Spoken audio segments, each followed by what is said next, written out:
My name is Travis Ellington, and this is my final report on Starbucks. Company overview.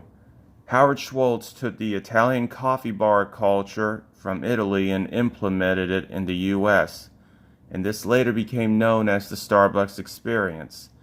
The main competitors in the eating places and coffee and tea manufacturing industry are Nestle at 38%, Kraft Heinz at 11%, and McDonald's at 9%. Starbucks currently holds 10% of the market share. The revenues for Starbucks have increased 10% in 2017 due to the opening of 816 new stores. The founders of the company were Gary Bolger, Jerry Baldwin, and Zeev Sweigel. They sold Starbucks when they couldn't control the company's quality, and Howard Schultz bought the company back. A weakness that Starbucks faces are product recalls. These are becoming more and more common for Starbucks, and this can hurt their revenues. Some of the threats that Starbucks faces is an increase in raw materials costs. This is linked to the natural disasters that affect their suppliers, and it can hurt their market share as these become more of a threat. Starbucks, as my list of market share competitors shows that they face intense competition. Government regulations are probably the biggest threat to Starbucks doing business. They face these regulations both abroad and at home. They are expensive to adhere to, and they never know when a new regulation could be put into force in the future. Here is a list of some of the products that Starbucks offers. I'll give you a few seconds to read these over. Country overview. Australia's culture, while it can be termed as easygoing and relaxed, it does not go into the field of commerce. Australians demand quick service. Australians also have a band of brothers attitude and hate and are very anti-authoritative due to the impact Britain had on Australia when they were a colony of Britain. Britain looked down on Australia, and this was greatly despised by most Australians. English is spelled using a combination of US and Britain lettering. And if you use too many US letterings, it can leave a bad impact on your product. The economy for Australia is open market. They have vast natural resources, which attracts foreign investment. Starbucks should move quick if they want to establish fast mover advantages. Australia is also an important trading partner for the US, and this can only be a benefit for Starbucks as they are a US company. Australia has enjoyed a growth rate of 3.25% due to strong economic fundamentals. Starbucks believes that this next part will be a benefit, not an adherence to them. Australia has a rich coffee culture that already exists, and it's expected to work to Starbucks' advantage. The entry format said Clark E. and Vermeerian R. 2008 believe that Australia has literally no barriers for business, and as such, Australia is an easy market to enter, and this allows for an array of different strategies. Starbucks has chosen a joint venture with its subsidiary, Australia Pty Ltd. According to the Asia Pulse News, the plan is to open 9 new stores in 12 months. Some of the pros and cons of this. Starbucks has access to a well-established coffee market. They have potential market growth. Some of the cons: no local experience, not adding anything new, and they are late to the party, so they cannot establish a first mover advantage. Marketing. Starbucks' strategy is to use a push strategy. They leverage technology to build a robust distribution channel strategy. The company operated stores, as mentioned previously, has led to a revenue growth of 10%, and this was due to 816 new company operated stores. They have licensed stores in CPG, food service operations. Starbucks 2018 also says in recent times, Starbucks is trying to reach out to its customers with digital means with their loyalty program, which has been expanded into its international markets.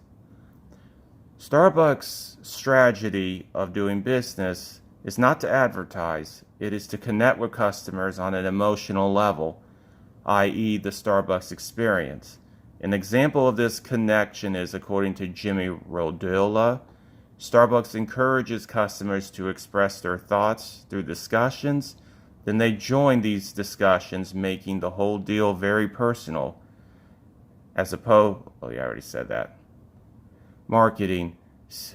Next slide, marketing. Talapu A and Boscardi 2011 says that a customer-oriented strategy is one that focuses on customer developments and designing marketing that targets customers or identify needs and invent product solutions. One such way that Starbucks does this is by inserting cafes in a high-density traffic area. Starbucks wants to be a third place between home and work. The strategy is localization. Starbucks constantly faces new cultures around the world to take into account and altering services to fit the customer needs. An example of this cultural divide is that Europe, 85% of their coffee customers like to spend time in coffee houses, while only 14%. And Australia, in particular, already has a coffee culture. Adjusting customer-oriented strategies requires a lot of duplication, and with how easygoing Australia is economically, there are low cost pressures and a lot of adjusting required on Starbucks' part, making localization the ideal strategy. When we look at the price comparison, every Australian dollar is equal to 70 cents of the US dollar.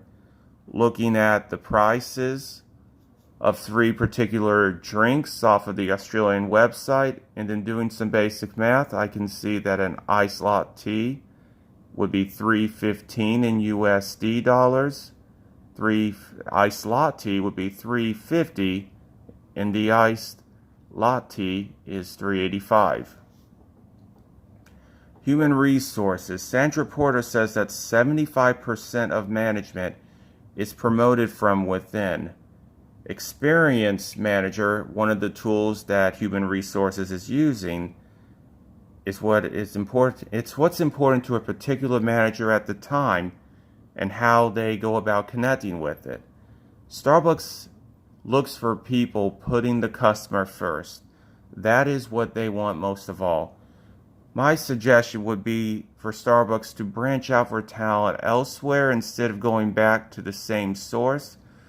This approach is far too egocentric for a staffing policy, and I get that you want people who are familiar with your business's culture, but at the same time, I feel that this limits you from pursuing possibly superior talent out there internationally.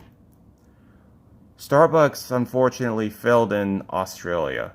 Starbucks had perceived arrogance. They believed that even though they were late to the party, that they could make Starbucks work in Australia, and it just didn't catch on.